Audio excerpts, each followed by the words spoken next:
Now we take a look at the examples of measures constructed out of the Ries representation theorem. So our first example should of course be whether it should answer whether the Lebesgue measure can be constructed out of the Ries representation theorem, and of course the answer is yes, as I mentioned before, that the Lebesgue measure can be constructed using the Riemann integral functional.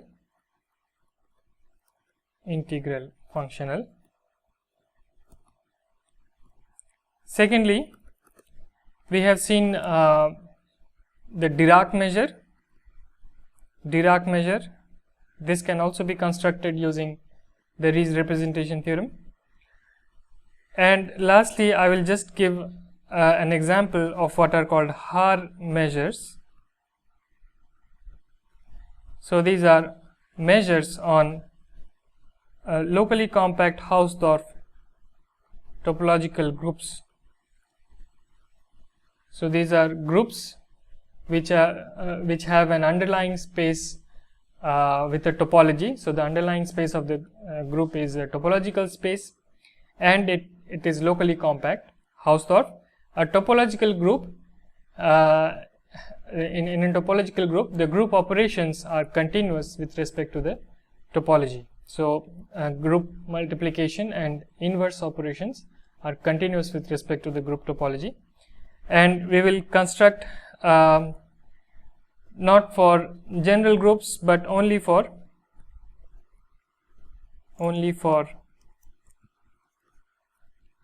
G equals R star, which is the group of the multiplicative group of non-zero reals. So with the multiplication operation.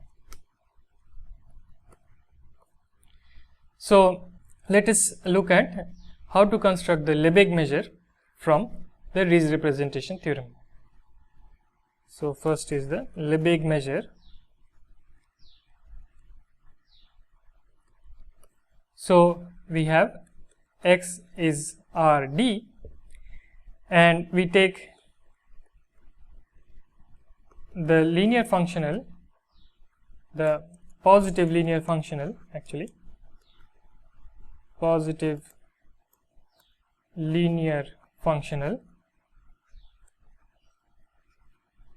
which I'll denote by lambda r, which is from CCRD to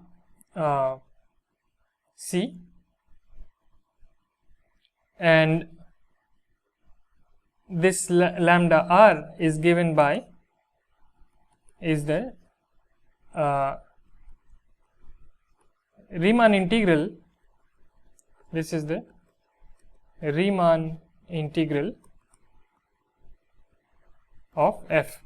So notice that since f has compact support and it is continuous, f is Riemann integrable, and you can in fact replace Rd here by some large box that contains the support of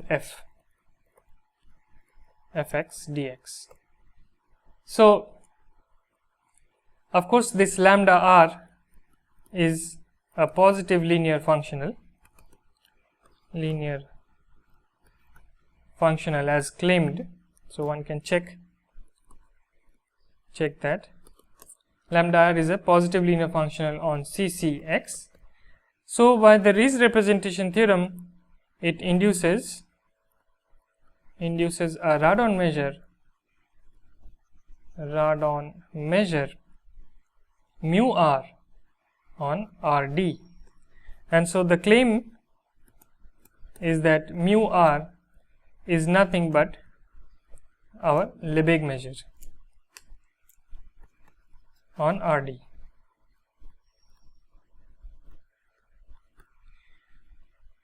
So to show this, it is enough to show that mu r and m agree on open sets, because remember that the outer measure that was defined in the Ries representation theorem was defined using measures of open sets approximated from above, And so if we have this equality on open sets, it's enough to show that mu r equals m, because then the outer measures will be the same, and then the sigma algebra generated by the carotheory measurable sets will be the same, and so the measures will also be the same. So we need a few results that I will leave as an exercise.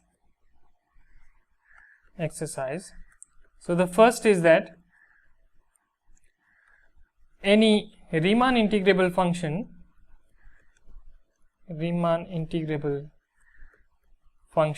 f on Rd is Liebig integrable,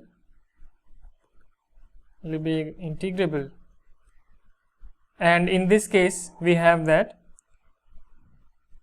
the Riemann integral of fx dx of f is equal to the Liebig integral of f with respect to the Liebig measure. So on the left hand side we have the Riemann integral, and on the right hand side we have the Liebig integral.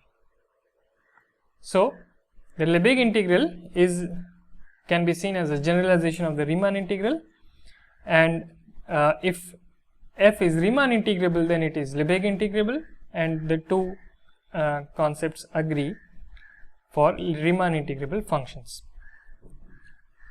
So that's the first one. Second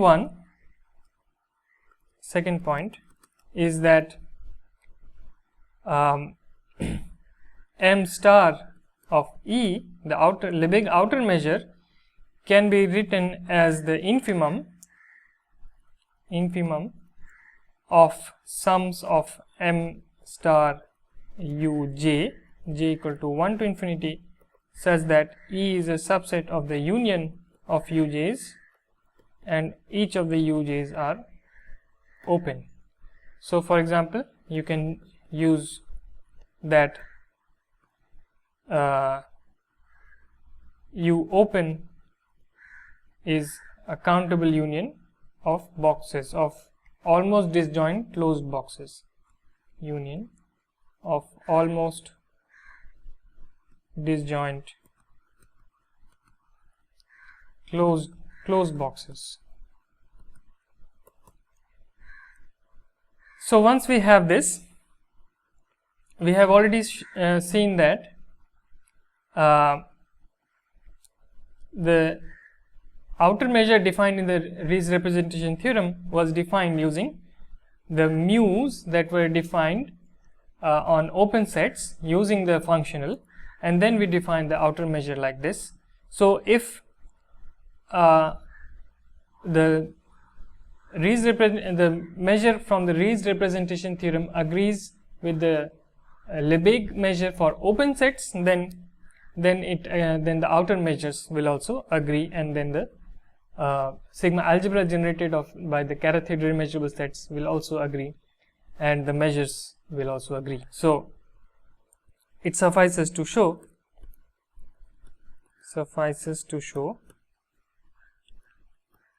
that mu r u equals mu for u open in Rd. So first suppose that mu r u is finite. So let epsilon be greater than 0 and choose f less than u such that mu r u is less than or equal to lambda r f plus epsilon. So this is because the mu r is the supremum of all such lambda r f's. So you can choose one such which is close to mu r u, and this is nothing but the integral by definition of lambda r. This is the Riemann integral of f, and now we know that this is also the Liebig integral of f, and this is nothing but well, this is less than or equal to the integral of chi u dm plus epsilon, since f is less than or equal to chi u, and the last is nothing but mu plus epsilon. So this means that mu r u is less than or equal to mu. Now for the reverse inclusion, let un be the intersection of u with the open ball of radius n and center 0, so that the measure of un is finite and u is the union of these uns, n equal to 1 to infinity. And now for each n,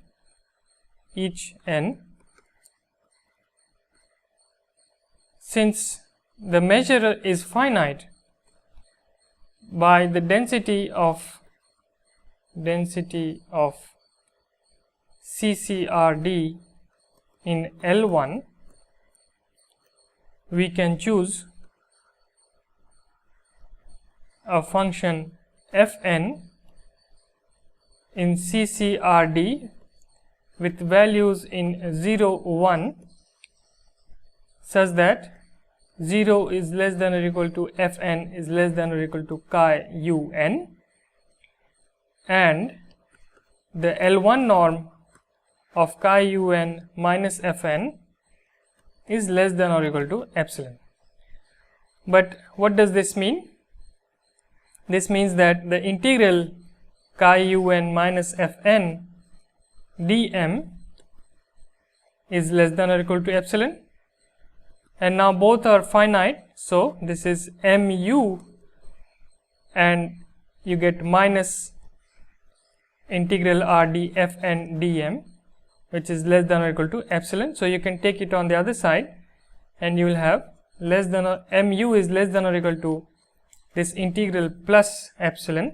And now we have seen that Liebig integral and Riemann integral coincide for continuous compactly supported functions. So this is equal to rd integral over rd fnx dx, where this is now the Riemann integral of fn plus epsilon, and on the left hand side you have lambda r fn, so sorry, this is un, lambda r fn plus epsilon. And now note that since fn is less than or equal to chi of un and chi of un is less than or equal to chi of u, this means that fn is less than u. So fn has compact support inside u, and so this is less than or equal to mu r of u plus epsilon. And now we can take the limit on the left hand side to get mu less than or equal to mu r u plus epsilon by upward monotone convergence theorem for the Lebesgue measure. So this implies that mu is less than or equal to mu r u, and we are done. So we have shown that for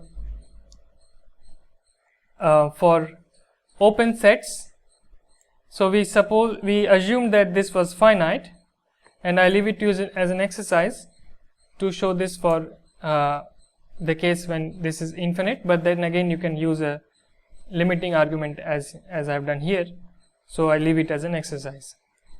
So this shows that the Lebesgue measure can be constructed out of the Riemann integral for functional, and in this way we can see the Lebesgue integration as a completion of Riemann integration. Another example is the construction of the Dirac measure on X. We have already seen what it is. So if we fix a point x naught in X, then mu x naught of a set E is equal to 1 if x naught belongs to E and 0 otherwise. So I will construct this measure out of the Ries representation theorem by considering the evaluation functional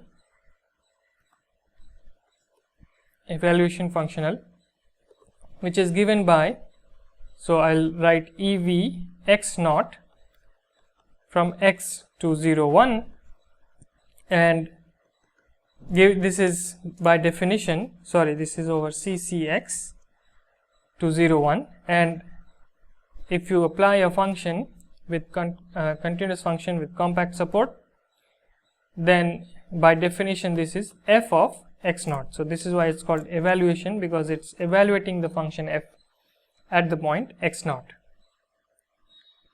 And as an exercise, I leave it to you to check that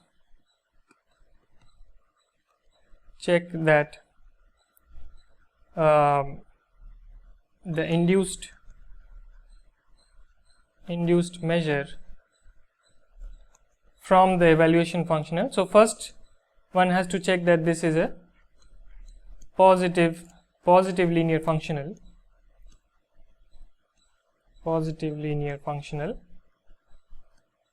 This is quite straightforward, because if f is positive, then fx naught is positive, and linearity is obvious because f plus g is defined using the pointwise addition, so it is also positive, it's also linear.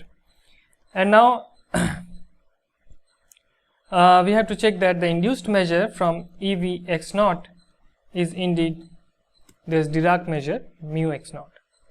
So I leave it as an exercise, and as a remark, note that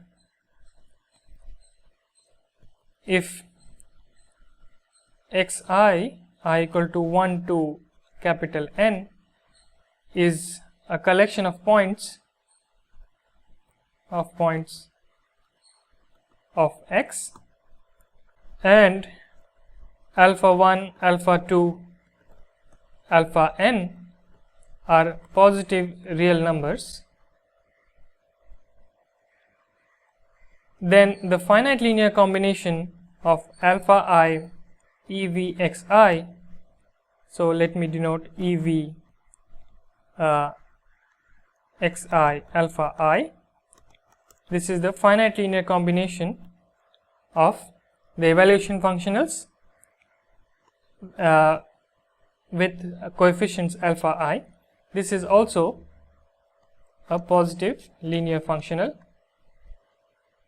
So the induced measure over these points I equal to 1 to n is given by the following formula, is equal to sum of alpha I if so it's a sum of alpha I k equal to 1 to say m if xi1 xi2 up to xim belong to E and 0 otherwise. So the maximal set of points that belong to E will contribute to this measure, but it will be 0 otherwise. So it's a generalization of the Dirac measure, and you can construct this using the Ries representation theorem. Now the third example is the Haar measure on a topological group.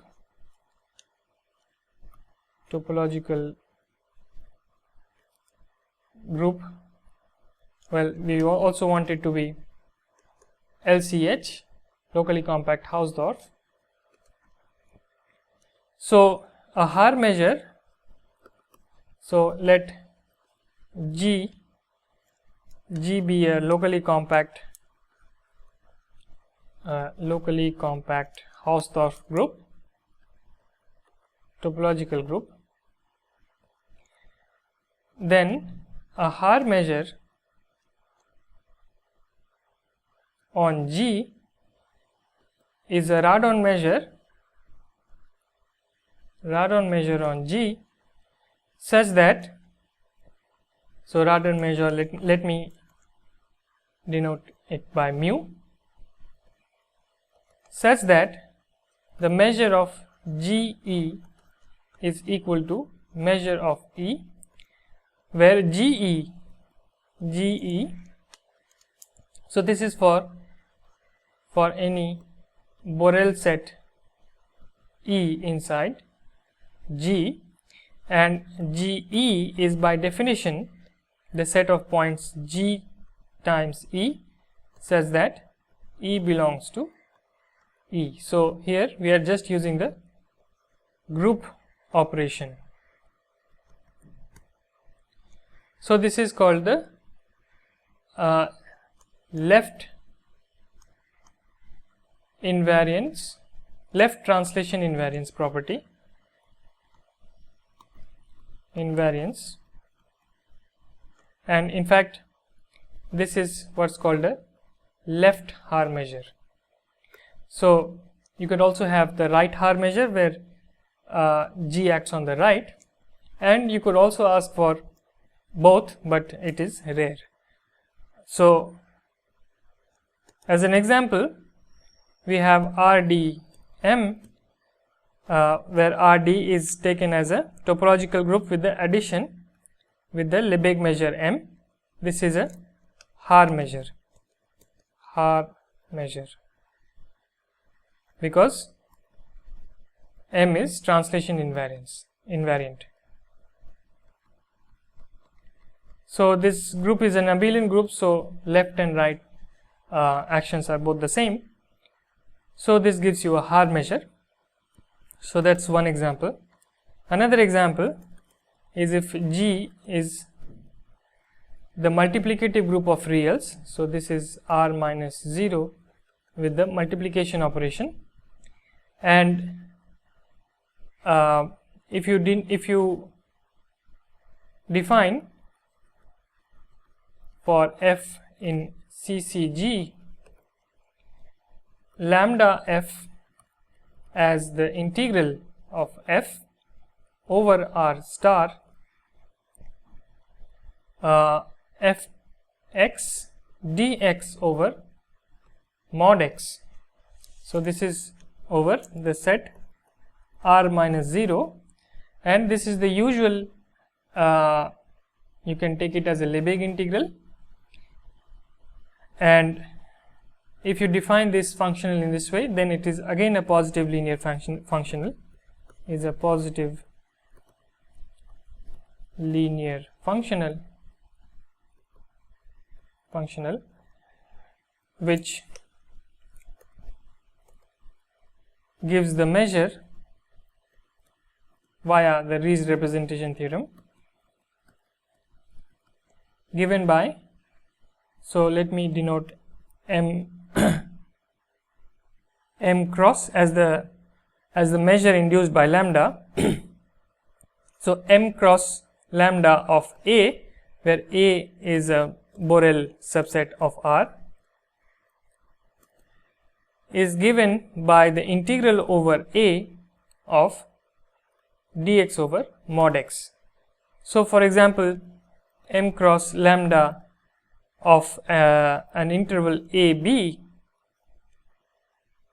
so A minus 0, so of course A is a subset of R star here, so A will not contain 0 anyway.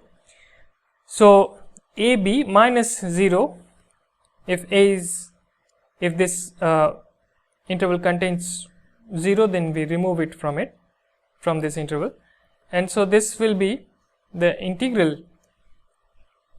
Well, let me take it both positive so that it's easier. So then there is no 0 inside, and so this is simply the integral from A to B of dx over mod x, which is the same as integral A to B dx over x, and this is ln B by A, and it is left invariant because m star lambda of C times this interval AB, for example, this is nothing but the measure of the interval CA CB, and this is nothing but ln of CB by CA. Here again I am taking C to be positive, strictly positive.